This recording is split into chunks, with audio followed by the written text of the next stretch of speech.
We all remember with what intense delight, as children, we listened to the never-tiring fairy tale. How eagerly we followed the fluctuating fortunes of the good boy or girl, ever protected in the hour of crisis from the evil machinations of the scheming witch, the cruel giant, or the wicked king. And our little hearts never faltered for the fate of the hero or heroine, nor do we doubt their ultimate triumph over all their enemies, for we knew that the fairies were infallible, and that they would never desert those who had consecrated themselves to the good and the true. And what unspeakable joy pulsated within us when the fairy queen, bringing all her magic to bear at the critical moment, scattered all the darkness and trouble, and granted them the complete satisfaction of all their hopes, and they were happily ever after. With the accumulating years and an ever-increasing intimacy with the so-called realities of life, our beautiful fairy world became obliterated, and its wonderful inhabitants were relegated, in the archives of memory, to the shadowy and unreal. And we thought we were wise and strong in thus leaving forever the land of childish dreams. But as we re-become little children in the wondrous world of wisdom, we shall return again to the inspiring dreams of childhood, and find that they are, after all, realities. The fairy folk, so small and nearly always invisible, yet possessed of an all-conquering and magical power, who bestow upon the good health, wealth, and happiness, along with all the gifts of nature in lavish profusion, start again into reality and become immortalized in the soul realm of him who, by growth in wisdom, has entered into a knowledge of the power of thought and the laws which govern the inner world of being. To him the fairies live again as thought people, thought messengers, thought powers working in harmony with the overruling good. And they who, day by day, endeavor to harmonize their hearts with the heart of the supreme good, do in reality acquire true health, wealth, and happiness. There is no protection to compare with goodness, and by goodness I do not mean a mere outward conformity to the rules of morality.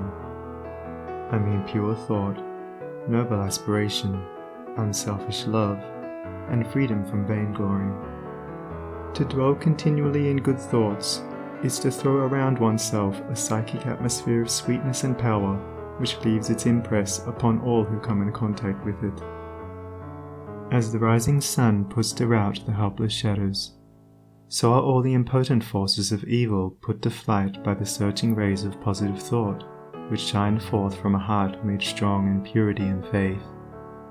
Where there is sterling faith and uncompromising purity, there is health, there is success, there is power. In such a one, disease, failure, and disaster can find no lodgment, for there is nothing on which they can feed. Even physical conditions are largely determined by mental states, and to this truth the scientific world is rapidly being drawn. The old, materialistic belief that a man is what his body makes him is rapidly passing away, and is being replaced by the inspiring belief that a man is superior to his body, and that his body is what he makes it by the power of thought. Men everywhere are ceasing to believe that a man is despairing because he is dyspeptic, and are coming to understand that he is dyspeptic because he is despairing. And in the near future, the fact that all disease has its origin in the mind will become common knowledge. There is no evil in the universe but has its root and origin in the mind, and sin, sickness, sorrow, and affliction do not, in reality, belong to the universal order, are not inherent in the nature of things, but are the direct outcome of our ignorance of the right relations of things. According to tradition, there once lived, in India, a school of philosophers who led a life of such absolute purity and simplicity that they commonly reached the age of 150 years, and to fall sick was looked upon by them as an unpardonable disgrace, for it was considered to indicate a violation of law. The sooner we realize and acknowledge that sickness, far from being the arbitrary visitation of an offended God, or the test of an unwise providence, is the result of our own error or sin, the sooner we shall enter upon the highway of health. Disease comes to those who attract it, to those whose minds and bodies are receptive to it, and flees from those whose strong, pure, and positive thought sphere generates healing and life-giving currents. If you are given to anger, worry, jealousy, greed, or any other inharmonious state of mind and expect perfect physical health, you are expecting the impossible, for you are continually sowing the seeds of disease in your mind. Such conditions of mind are carefully shunned by the wise man, for he knows them to be far more dangerous than a bad drain or an infected house. If you would be free from all physical aches and pains, and would enjoy perfect physical harmony, then put your mind in order and harmonize your thoughts. Think joyful thoughts, think loving thoughts. Let the elixir of goodwill course through your veins, and you'll need no other medicine. Put away your jealousies, your suspicions, your worries, your hatreds, your selfish indulgences, and you'll put away your dyspepsia, your biliousness, your nervousness and aching joints. If you will persist in clinging to these debilitating and demoralizing habits of mind, and do not complain when your body is laid low with sickness. The following story illustrates the close relation that exists between habits of mind and bodily conditions. A certain man was afflicted with a painful disease, and he tried one physician after another, but all to no purpose. He then visited towns which were famous for their curative waters, and after having bathed in them all, his disease was more painful than ever. One night he dreamed that a presence came to him and said, "Brother, hast thou tried all means of cure?" And he replied, "I have tried all." "Nay," said the presence, "come with me, and I will show thee a healing bath which has escaped thy notice." The afflicted man followed, and the presence led him to a clear pool of water, and said, "Plunge thyself in this water, and thou shalt surely recover," and thereupon vanished. The man plunged into the water, and on coming out, lo! His disease had left him, and at the same moment he saw written above the pool the word, "Renounce."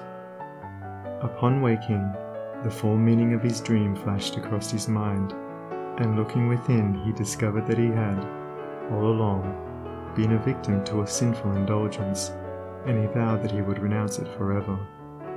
He carried out his vow, and from that day his affliction began to leave him, and in a short time he was completely restored to health. Many people complain that they have broken down through overwork. In the majority of such cases, the breakdown is more frequently the result of foolishly wasted energy. If you would secure health, you must learn to work without friction. To become anxious or excited, or to worry over needless details, is to invite a breakdown. Work, whether of brain or body, is beneficial and health-giving, and the man who can work with a steady and calm persistency, freed from all anxiety and worry, and with his mind utterly oblivious to all but the work he has in hand, will not only accomplish far more than the man who is always hurried and anxious, but he will retain his health, a boon which the other quickly forfeits. True health and true success go together, for they are inseparably intertwined in the thought realm. As mental harmony produces bodily health, so it also leads to a harmonious sequence in the actual working out of one's plans. Order your thoughts and you will order your life. Pour the oil of tranquility upon the turbulent waters of the passions and prejudices, and the tempests of misfortune, howsoever they may threaten, will be powerless to wreck the bark of your soul as it threads its way across the ocean of life. And if that bark be piloted by a cheerful and never-failing faith, its course will be doubly sure, and many perils will pass it by which would otherwise attack it. By the power of faith, every enduring work is accomplished. Faith in the Supreme, faith in the overruling law, faith in your work, and in your power to accomplish that work.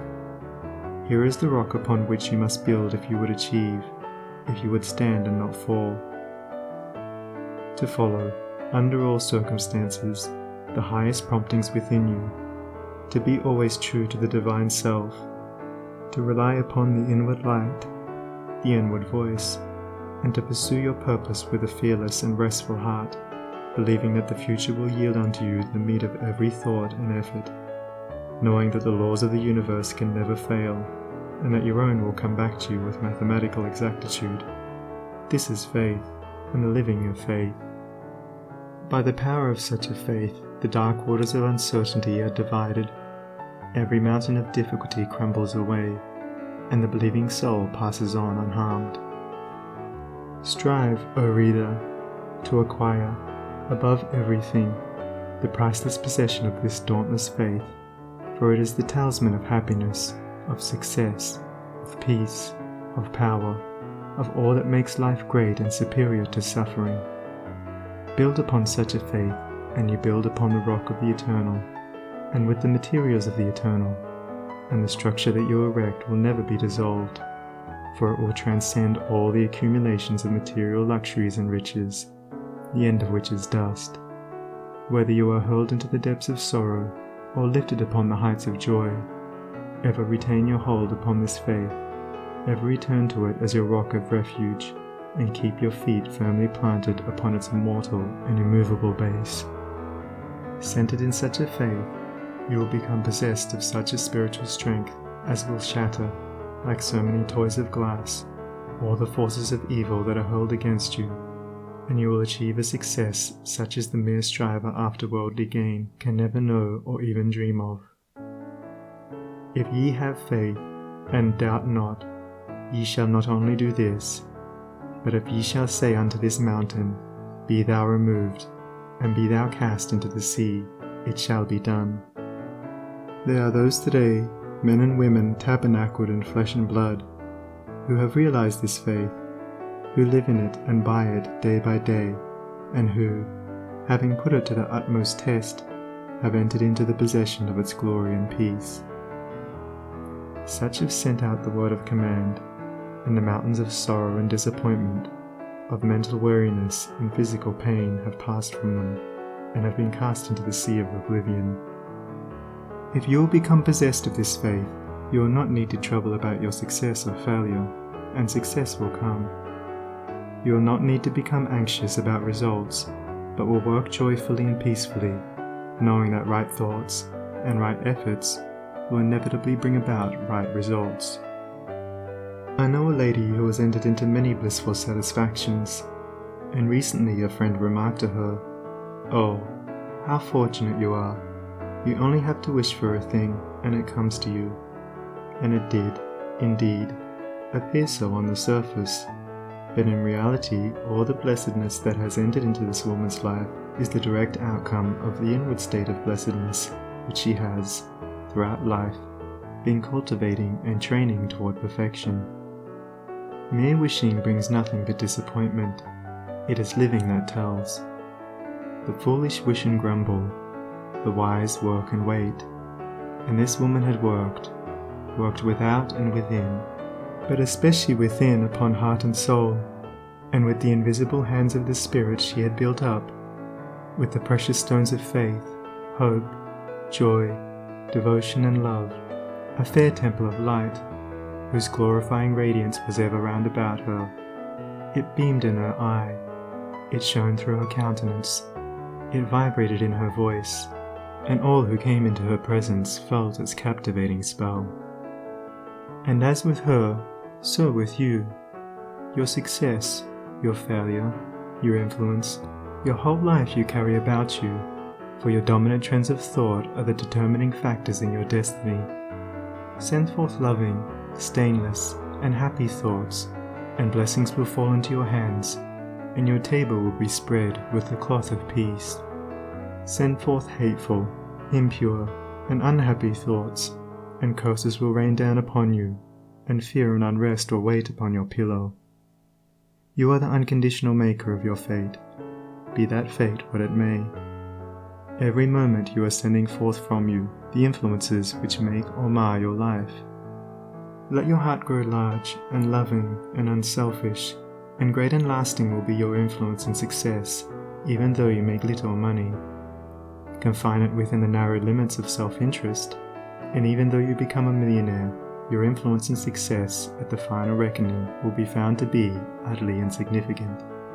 Cultivate, then, this pure and unselfish spirit, and combine with purity and faith singleness of purpose, and you are evolving from within the elements, not only of abounding health and enduring success, but of greatness and power. If your present position is distasteful to you, and your heart is not in your work, nevertheless perform your duties with scrupulous diligence, and whilst resting your mind in the idea that the better position and greater opportunities are waiting for you, ever keep an active mental outlook for budding possibilities, so that when the critical moment arrives and the new channel presents itself, you will step into it with your mind fully prepared for the undertaking, and with that intelligence and foresight which is born of mental discipline. Whatever your task may be, concentrate your whole mind upon it. Throw into it all the energy of which you are capable. The faultless completion of small tasks leads inevitably to larger tasks. See to it that you rise by steadily climbing, and you will never fall. And herein lies the secret of true power. Learn, by constant practice, how to husband your resources, and to concentrate them, at any moment, upon a given point. The foolish waste all their mental and spiritual energy in frivolity, foolish chatter, or selfish argument, not to mention wasteful physical excesses. If you would acquire overcoming power, you must cultivate poise and passivity. You must be able to stand alone. All power is associated with immovability. The mountain, the massive rock, the storm-tried oak, all speak to us of power, because of their combined solitary grandeur and defiant fixity, while the shifting sand, the yielding twig, and the waving reed speak to us of weakness, because they are movable and non-resistant, and are utterly useless when detached from their fellows. He is the man of power who, when all of his fellows are swayed by some emotional passion, remains calm and unmoved. He only is fitted to command and control who has succeeded in commanding and controlling himself. The hysterical, the fearful, the thoughtless and frivolous, let such seek company, or they will fall for lack of support. But the calm, the fearless, the thoughtful, and let such seek the solitude of the forest, the desert, and the mountain top, and to their power more power will be added, and they will more and more successfully stem the psychic currents and whirlpools which engulf mankind. Passion is not power, it is the abuse of power, the dispersion of power. Passion is like a furious storm which beats fiercely and wildly upon the embattled rock, whilst power is like the rock itself, which remains silent and unmoved through it all. That was a manifestation of true power when Martin Luther, wearied with the persuasions of his fearful friends, who were doubtful as to his safety should he go to Worms, replied, "If there were as many devils in Worms as there are tiles on the housetops, I would go." And when Benjamin Disraeli broke down in his first parliamentary speech, and brought upon himself the derision of the House, that was an exhibition of germinal power when he exclaimed, "The day will come when you will consider it an honour to listen to me." When that young man, whom I knew, passing through continual reverses and misfortunes, was mocked by his friends and told to desist from further effort, and he replied, "The time is not far distant when you will marvel at my good fortune and success," he showed that he was possessed of that silent and irresistible power which is taking him over innumerable difficulties, and crowned his life with success. If you have not this power, you may acquire it by practice, and the beginning of power is likewise the beginning of wisdom. You must commence by overcoming those purposeless trivialities to which you have hitherto been a willing victim. Boisterous and uncontrolled laughter, slander and idle talk, and joking merely to raise a laugh, all these must be put on one side as so much waste of valuable energy. St. Paul never showed his wonderful insight into the hidden laws of human progress to greater advantage than when he warned the Ephesians against foolish talking and jesting which is not convenient. For to dwell habitually in such practices is to destroy all spiritual power and life. As you succeed in rendering yourself impervious to such mental dissipations, you will begin to understand what true power is, and you will then commence to grapple with the more powerful desires and appetites which hold your soul in bondage, and bar the way to power, and your further progress will then be made clear. Above all, be of single aim. Have a legitimate and useful purpose, and devote yourself unreservedly to it. Let nothing draw you aside. Remember that the double-minded man is unstable in all his ways. Be eager to learn, but slow to beg. Have a thorough understanding of your work, and let it be your own. And as you proceed, ever following the inward guide, the infallible voice, you will pass on from victory to victory, and will rise step by step to higher resting places, and your ever-broadening outlook will gradually reveal to you the essential beauty and purpose of life. Self-purified, health will be yours. Faith-protected, success will be yours. Self-governed, power will be yours. And all that you do will prosper, for, ceasing to be a disjointed unit, self-enslaved, you will be in harmony with the great law, working no longer against, but with, the universal life, the eternal good. And what health you gain, it will remain with you. What success you achieve will be beyond all human computation, and will never pass away. And what influence and power you wield will continue to increase throughout the ages, for it will be a part of that unchangeable principle which supports the universe. This, then, is the secret of health, a pure heart and a well-ordered mind. This is the secret of success, an unfaltering faith and a wisely directed purpose, and to rein in, with unfaltering will, the dark steed of desire. This is the secret of power. All ways are waiting my feet to tread, the light and dark, the living and the dead, the broad and narrow way, the high and low, the good and bad, and with quick step or slow, I now may enter any way I will, and find, by walking, which is good, which ill. And all good things my wandering feet await, if I but come, with vow inviolate, unto the narrow, high and holy way of heart-born purity, and therein stay, walking, secure from him who taunts and scorns, to flowery meads across the path of thorns.